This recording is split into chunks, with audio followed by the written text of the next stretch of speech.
जी हाँ, जितने भी बारात में जाने वाले भाई हैं जल्द से जल्द अपने अपने गाड़ी में बैठे और दूल्हे राजा के साथ निकले।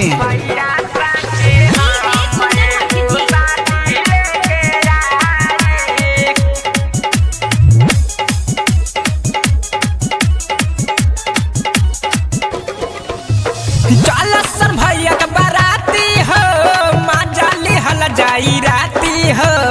जी हाँ, जितने भी बाराती भाई हैं दूल्हे राजा के साथ चले। लसन भैया का बाराती हो माजाली हल जाई राती हो।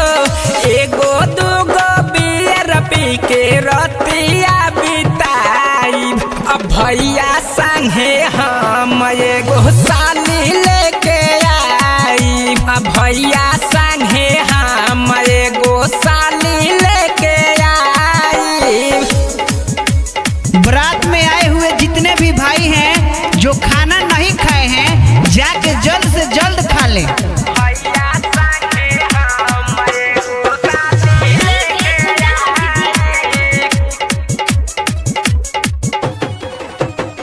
डर नहीं खाया बता सारा कारबावे हाथ में।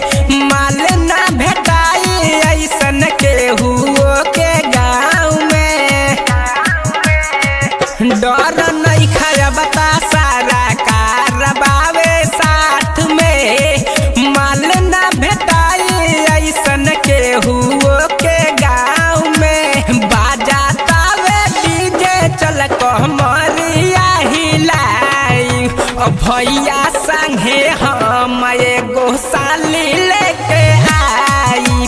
भैया संगे हम एगो साली लेके आई। आप सभी से रिक्वेस्ट है कि डांसरों को नाचने दें और छेड़खानी ना करें और ढोनी पर ढेला मत मार लो।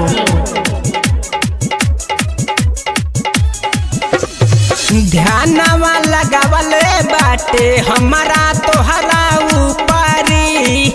गाँव के लड़का बोलावे चला हमसे बाहरी।